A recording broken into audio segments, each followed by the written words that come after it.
एवढा पावर या राधा कृष्ण मध्ये. राधेचा पावर किती आहे माहिती आहे तुम्हाला?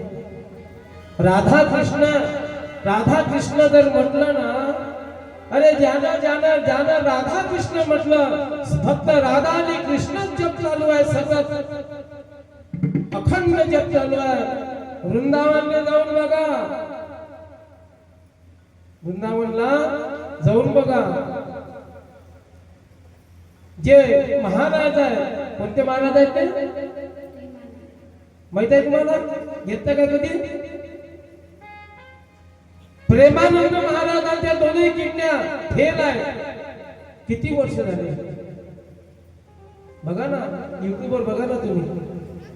प्रेमानंद महाराजांच्या, त्यांचा सत्संग नाही, काही नाही, वृंदावन सोडत नाही कधी. रात्रीच्या 3ऱ्या पहारामध्ये ती निघतात. लाखो लोकांची गर्दी असते रोज. दोनही किडन्या फेल आहे. फक्त राधा कृष्णाच्या राधे राधे याच्यावर जीवन जगत आहे. किती पावन आहे राधा कृष्णामध्ये, राधा कृष्णामध्ये किती पावन आहे. आणि म्हणून मग सांगतात कृष्ण, श्रीरामा श्राप दिला तू, पण त्याचा विचार नाही केला. काय? अरे बघ ना, तू श्राप तर देऊन टाकला 100 वर्षांपर्यंत. या भाऊने तर चुपचाप बस म्हणा, फालतू मला कथेला व्यत्यय येते. बस पण तू चुपचाप बस, बोलू नको, फक्त माझा व्यत्यय नको. तर सांगतात कृष्ण रडायला लागले. भगवंताच्या डोळ्यातून अश्रू लागला. श्रीरामा तू राधेला श्राप दिला, पण तो राधेला नाही लागला, तो मला लागला. तो श्राप मला लागला का? कारण राधा आणि कृष्ण अलग नाही. एक अंग आहे दोघांचं एक अंग आहे, अलग नाही आहे. आणि तू तिला श्राप दिला 100 वर्षापर्यंत इथं, त्याकरिता मला पण तिथे जावं लागलं, कारण ती एकटी जाऊ शकत नाही, मला सोबत बसणं आवश्यक. आणि मग कथा सांगितली का तू जेव्हा राधा कृष्ण म्हणत होते, अळीमधून फुलपाखरू झालं, फुलपाखराचं ती मुलगी झाली. जेव्हा त्याला कळलं का राधा कृष्णामध्ये एवढा पावर, अशी यांना मुक्ती मिळाली, मी फजूल श्राप दिला राधेला, आणि राधेनं दिला होता याला. तर म्हणून हा शंकासूर म्हणून जन्माने आला. शंकाचूड कोण? शंखचूड म्हणून असून त्याच्यामध्ये जन्माने आला. आणि राधेचा जन्म कुठं झाला? वृंदावनामध्ये झाला. बरसाना तुम्ही बघितलं का? कोण बघितलं? वृंदावन कोण बघितलं? कोणीच नाही. आहेत ना आपले गिराईक आहेत, नाही तर 2-4. बाकीच्यांना बघण्याची काही आवश्यकता नाही. अरे ज्या ठिकाणी भगवंताचा अवतार झाला, ज्या ठिकाणी राधेचा अवतार झाला, आणि ते ठिकाण जर तुम्ही आपण आपल्या जन्मामध्ये पाहत नसल तर काय पाहिलं? आम्ही 2 वेळा आमच्या ठिकाणी घेऊन गेलो. तुम्हाला सांगितलं जरा तुमचे काम संपत नाही, काही बाबा आम्हाला घडलं, आम्ही पाहून आलो. तिथं काय प्रेम आहे, तिथं गेल्यानंतर काय होतं तुम्ही जाऊन बघा ना. तर तिथं मग त्यावेळेस राधा गेल्या, आणि नंतर मग भगवान कृष्णाला जावं लागलं. कशासाठी? मूळ मुद्दा याच्यासाठी आहे. श्रीरामा म्हणत होता का माझी भक्ती मोठी आहे, म्हणत होता ना, माझी भक्ती मोठी आहे, माझं तुमच्यावर भक्ती, मी भक्त. पण भगवंत म्हणत होते भक्ती मोठी नाही, या गवळी गोपिकांचं प्रेम आहे माझ्यावर. तुझी भक्ती आहे, पण यांचं प्रेम आहे ते सिद्ध करून देण्यासाठी या भूतलावर यावं लागलं. ते सिद्ध करण्यासाठी का भक्ती मोठी आहे का प्रेम मोठा आहे, नाही का? भक्ती मोठी आहे का प्रेम मोठी आहे? काय मोठा आहे? भक्ती मोठी आहे का प्रेम? प्रेम प्रमाण दिले भक्ती प्रेम नको देवा भक्ती प्रेमाविना ज्ञान नको देवा भक्ती प्रेमाविना ज्ञान नको देवा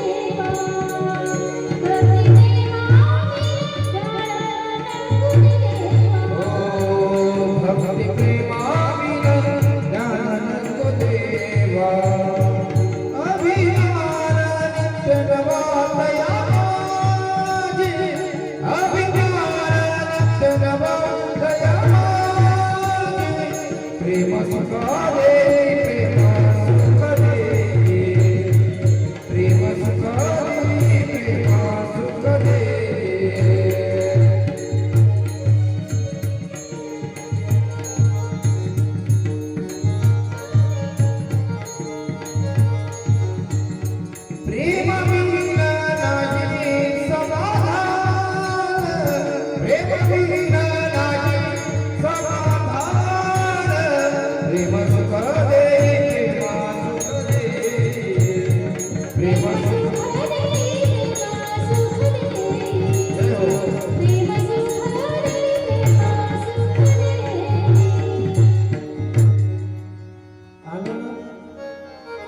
या गोष्टीला प्रमाण द्यायची गरज आहे का?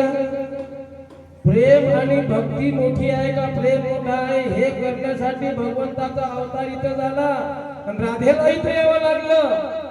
म्हणून भक्ती प्रेमाविन ज्ञान नको देवा अभिमान नित्य नवातया माझी प्रेम सुख देई प्रेम सुख देई प्रेमाविन नाही समाधान. मग भक्ती प्रेमाविन आहे का? मग भक्ती प्रेमाविन ज्ञान नको देवा. हे देवा ज्ञान द्यायचं पण भक्तीमध्ये प्रेम असेल तर नाहीतर नाही. म्हणून भक्ती प्रेमाविन ज्ञान नको देवा. म्हणून भक्ती नाही मोठी, भक्ती मोठी नाही, प्रेम मोठा आहे. पुन्हा तुम्हाला नाथ महाराजांचं प्रमाण देतो. नाथ महाराजांचं प्रमाण आहे काय? प्रेमाविन भजन. ऐकता ना भागवत तुम्ही? प्रेमाविन भजन. भजन म्हणजे भक्ती. नाथांचं प्रमाण आहे प्रेमाविन भजन नाकाविन मोती. नाकाविन नाक नसेल तर मोती वहिन्यात अर्थ नाही. प्रेमाविन भजन नाकाविन मोती अर्थाविन पोथी वाचू नये. अर्थ लागत नसेल तर पोथी वाचू नये, नाक नसेल तर मोती होऊ नये आणि प्रेम नसेल तर भजन करू नये. हे कोण? हे नाथ महाराज म्हणतात. इकडे माऊली म्हणतात भक्ती प्रेमाविन ज्ञान नको देवा.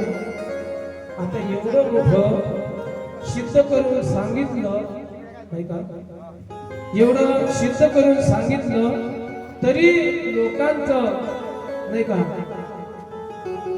म्हणून प्रेम मोठा आहे. तुम्हाला यासाठी सांगितलं का प्रेमाविन भक्ती नाही, नाही का?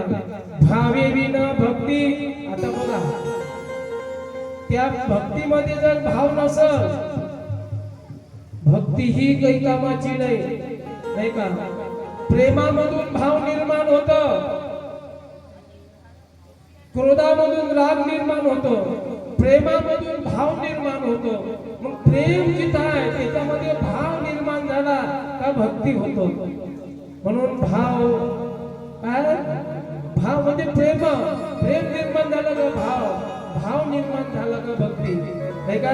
भावे विन भक्ती, भक्ती विन मुक्ती, बळे विन शक्ती बोलू नये.